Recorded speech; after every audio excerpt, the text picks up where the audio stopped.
안녕하세요. 임플란트 타이거입니다. 오늘은요 2020년 상반기에 적용될 건설업 임금 실태 조사 중에서요 건설 현장에서 가장 일당을 적게 받고 있는 직종은 무엇일까? 그 중에서도요 20가지를 정리해 봤습니다. 건설업 현장에서 가장 일당을 적게 받고 있는 직종 탑20. 오늘 이 영상 궁금하시면 계속 봐주세요.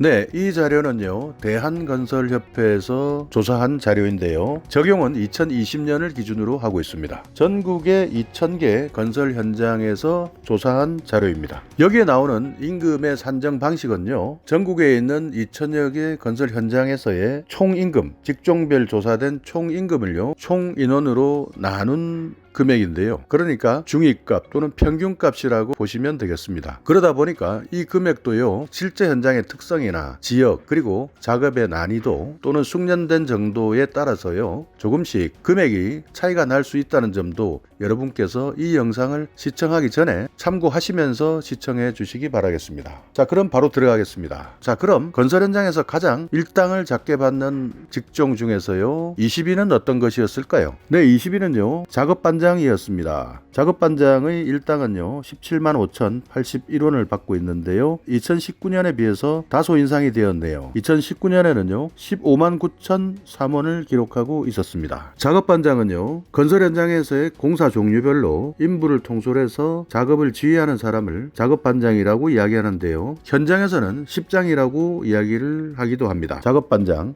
일당 17만 5,081원을 받으면서요 건설 현장에서 가장 일당을 적게 버는 직종 20위를 기록했습니다. 19위는요 보링공이 차지했습니다. 일당 17만 4,955원이었습니다. 2019년에는 16만 9,406원을 받고 있었는데요 보링공은요 지하수 개발 또는 지질조사 또는 기초물 기초 설계를 위해서 보링을 전문으로 하는 사람을 이야기합니다. 보링 한마디로 이제 뚫는다는 것이죠. 지하수를 개발할 때도 구멍을 내야 되고요. 지질 조사나 구조물을 기초 설계를 할 때도요. 일단 그 지질을 뚫어야 되는 것입니다. 이런 일을 하는 분들을 보링공이라고 이야기하는데요. 보링공의 평균 일당은요. 17만 4,955원을 기록하면서 가장 일당을 적게 받고 있는 직종 19위를 기록했습니다. 네, 다음은 18위인데요. 18위는요. 도배공이 차지했습니다. 도배공 일당 17만 4,513원을 받고 있습니다. 지난해에 비해서는요. 다소 증가했는데요. 지난해 16만 9,575원을 기록했네요. 도배공은요. 각종 건설 현장에서 실내의 벽체나 천정, 바닥, 창호 이런 실내 표면의 종이 또는 장판지 등의 도배 재료를 부착시키는 사람을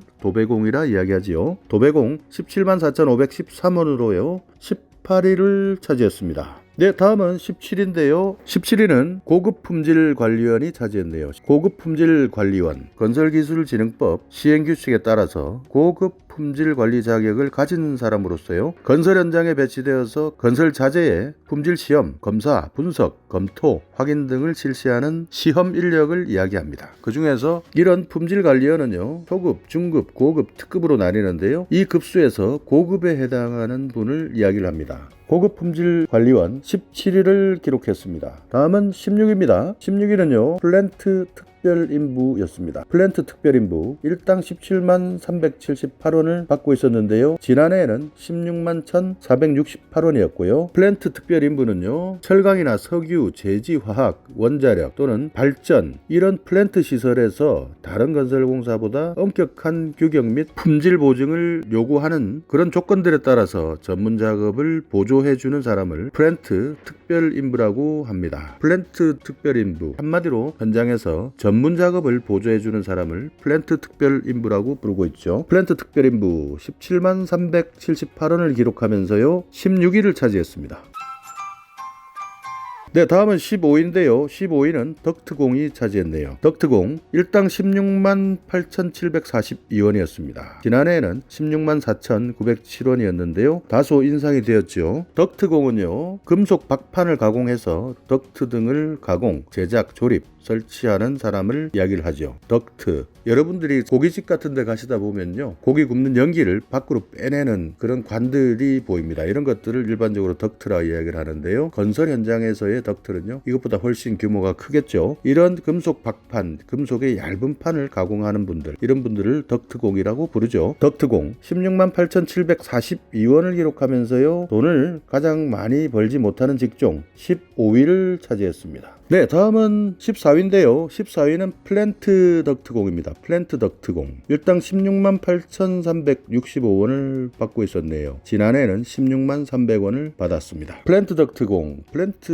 덕트공은요. 방금 말씀드렸던 덕트공과 비슷한데요. 규모가 훨씬 더 크고 또 일반 건설보다는 엄격한 규격이나 품질 보증을 요구하는 철강이나 석유, 제지, 화학, 원자력, 발전 이런 에너지 시설과 관련된 플랜트, 이런 전문적인 건설공사에서의 덕트를 제작, 설치 작업을 한 사람을 이야기하죠. 플랜트 덕트공, 산업시설에서의 덕트공이다 이렇게 생각을 하시면 되고요. 플랜트 덕트공은요 16만 8,365원을 받으면서요 14위를 기록했습니다. 다음은 13위인데요. 13위는 특별인부가 차지했습니다. 특별인부 16만 6,063원을 받았습니다. 지난해에는 15만 5,599원을 받았었는데요. 특별인부는요 보통인부보다는 조금 더 높은 기능 정도를 가지고 있는데요. 특수한 작업 조건에서 작업하는 사람을 이야기합니다. 그러니까 보통인부와 크게 차이가 나진 않지만요. 그럼에도 불구하고 보통인부보다는요 다소 높은 기능 정도를 가지고 있는 인부를 이야기합니다. 특별인부 일당 16만 6,063원을 기록하면서요 가장 돈을 적게 벌고 있는 건설 현장에서의 직종 13위를 차지했습니다. 네, 다음은 12위입니다. 12위는요 건설기계 조장이 차지했습니다. 일당 16만 39원을 받고 있었는데요. 지난해 2019년에는요 15만 469원을 받고 있었습니다. 건설기계 조장, 건설기계 조종원들을 통솔하는 사람, 지휘하는 사람, 이런 사람을 건설기계 조장이라고 부릅니다. 건설기계 조장 16만 39원을 받으면서 12위를 기록하고 있었습니다. 네, 다음은 11위인데요. 11위는 방수공이 차지했습니다. 방수공 일당 15만 8,594원을 받고 있었네요. 방수공은요 구조물의 바닥, 벽체, 지붕 등의 누수 방지 작업을 하는 사람을 이야기합니다. 물이 새는 것을 방지하는 사람이죠. 방수공 15만 8,594원을 받으면서요 돈을 가장 적게 벌고 있는 건설 현장의 직종 11위를 차지했습니다. 네, 다음은 10위입니다. 10위는요 포설공이었습니다. 포설공 일당 15만 8,482원을 받고 있었는데요. 지난해에 비해서 다소 상승했습니다. 포설공은요 골재를 포설하는 사람을 이야기합니다. 그러니까 건설 현장에서 골재를 뿌려주는 사람을 이야기하는데요. 포설공 일당 15만 8,482원을 받으면서요 10위를 차지했습니다. 다음은 9위인데요. 9위는 중급품질관리원이 차지했습니다. 일당 15만 7,863원을 받고 있었는데요. 지난해에 비해서 다소 올랐습니다. 지난해 14만 6,887원을 기록하고 있었네요. 17위를 기록했던 고급품질관리원에서 이미 설명을 드렸지만요. 건설기술진흥법 시행규칙에 따라서요. 중급품질관리 자격을 가진 사람을 이야기합니다. 건설 현장에 배치되어서요. 건설 자재 품질 그리고 여기에 대한 시험, 검사, 분석, 검토, 확인 등을 실시하는 시험을 전문으로 하는 인력을 품질관리원이라고 하는데요. 그 중에서도 중급에 해당하는 분을 중급품질관리원이라고 하죠. 중급품질관리원 일당 15만 7,863원을 받으면서요 9위를 차지했습니다. 네, 다음은 8위입니다. 8위는 줄눈공이 차지했습니다. 줄눈공 일당 15만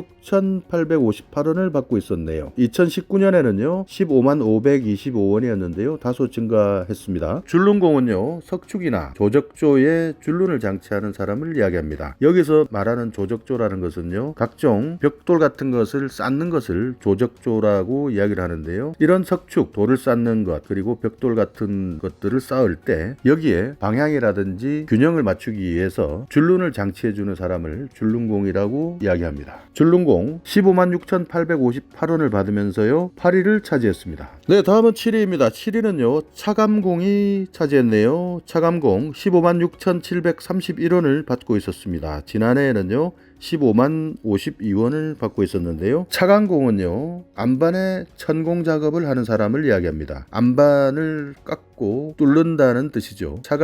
차감기는요 이런 안반을 뚫고 깎는 데 필요한 기계를 이야기합니다. 차감공 15만 6,731원을 받으면서요 건설 현장에서 가장 적은 일당을 받는 직종 7위를 차지했네요. 네, 다음은 6위입니다. 6위는 인력 운반공이 차지했네요. 일당 15만 4,522원을 받고 있었는데요. 2019년에는 14만 6,205원을 받고 있었습니다. 인력운반공은 그야말로 사람의 힘으로 운반을 하는 직종을 이야기하는데요. 두 사람이 한조가 되어서 사람의 힘만으로 무거운 물건들을 운반하는 작업에 종사하는 사람을 인력운반공이라고 합니다. 인력운반공 일당 15만 4,522원을 받으면서요 6위를 차지했습니다.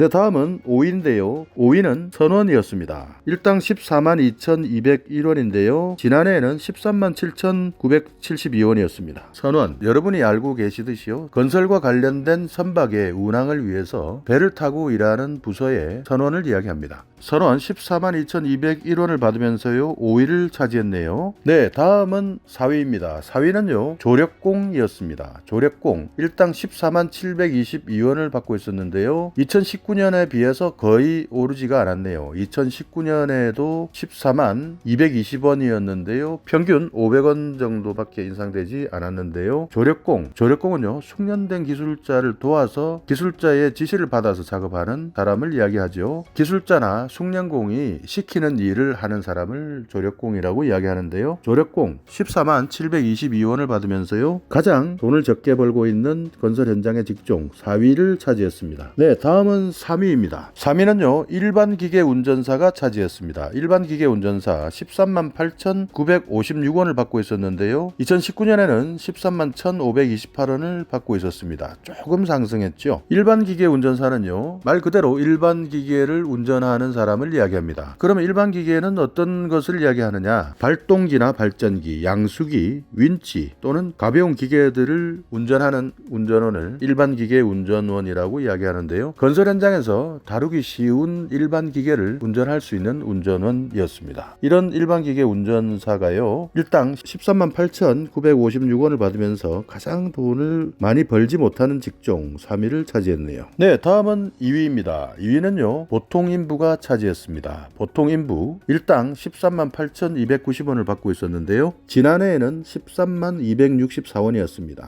약 8,000원가량 상승했는데요. 보통인부는요 기능이 없어도 되는 사람을 이야기를 하고요. 또는 가벼운 작업 또는 일반 잡무라 그러죠. 이런 데 종사를 하면서 그야말로 단순한 육체 노동을 하는 사람을 보통인부라고 이야기를 합니다. 보통인부 13만 8,290원을 받으면서요 가장 돈을 많이 벌지 못하는 직종 2위를 차지했습니다. 네, 그러면 건설 현장 직종에서요 가장 돈을 많이 벌지 못하는 직종 1위는 무엇이었을까요? 1위는요 초급 품질 관리원이 차지했습니다. 일당 13만 2,897원이었는데 지난해에는 12만 4천원을 받고 있었습니다. 초급 품질 관리원. 건설 현장에서의 건설 자재에 대한 품질을 시험하고 검사하고 관리하는 사람을 이야기하는데요. 그 중에서도 초급, 중급, 고급, 특급까지 이렇게 4가지 단계로 분류되는데 그 중에서 가장 낮은 단계에서 일하고 있는 분을 초급 품질 관리원이라고 이야기합니다. 초급 품질 관리원, 보통 인부보다 전체 평균 금액은 낮았는데요. 다만 초급 품질 관리원은요 관련된 자격을 가진 사람이 할 수 있는 직종이다 라는 것을 참고해 주시기 바랍니다. 초급 품질 관리원 13만 2,897원을 받으면서요 건설 현장에서 가장 돈을 벌지 못하는 직종 1위를 차지했습니다. 네, 이렇게 오늘 건설 현장에서 가장 돈을 많이 벌지 못하고 있는 직종 20개에 대해서 알아봤는데요. 여기에서 여러분께서도 아마 의아해 하시는 분들도 계시고 또는 그 정도 임금이면 그 정도 일당이면 적당하다라고 말씀하시는 분도 있고요. 또 어떤 분들은요 그 정도 임금이 너무 센 것 같다, 우리는 그렇게 받지 못한다 라고 말씀하시는 분들도 계시는데요. 그래서요 한 번 더 말씀드리지만요 여기에서 나와 있는 임금은요 평균 금액을 이야기한다는 점 다시 한번 확인하시기 바라겠습니다. 그렇기 때문에 실제 건설 현장에서는요 여기에 나와 있는 평균 임금보다 경력이 많거나 또는 숙련된 분 같은 경우에는요 훨씬 더 많이 받으시는 분들도 있고요. 또 어떤 분들은 정말 기술이 없거나 단순 노무에 종사하시거나 경력이 짧거나 하다 보면요 여기에 있는 평균 임금에 미치지 못하는 분들도 분명히 있으실 겁니다. 또 여기에다가요 각종 인력 소개소라든지 또는 건설 현장의 시스템에 따라서 일부 금액을 또 떼가기도 하는 그런 구조들도 있기 때문에요 실제와는 많이 차이가 날 수 있다는 점은 여러분께서 감안하고 시청하셨기를 바라겠습니다. 이 자료는 대한건설협회에서 발표한 자료이고요. 대한건설협회에서는요 1년에 2번씩 이렇게 전국 건설 현장의 사업장을 조사해서 평균 임금을 발표하고 있습니다. 자, 오늘 이 영상 여러분께서요 참고할 만한 유용한 정보가 있었다면 오늘도 구독 그리고 좋아요 부탁드리겠습니다.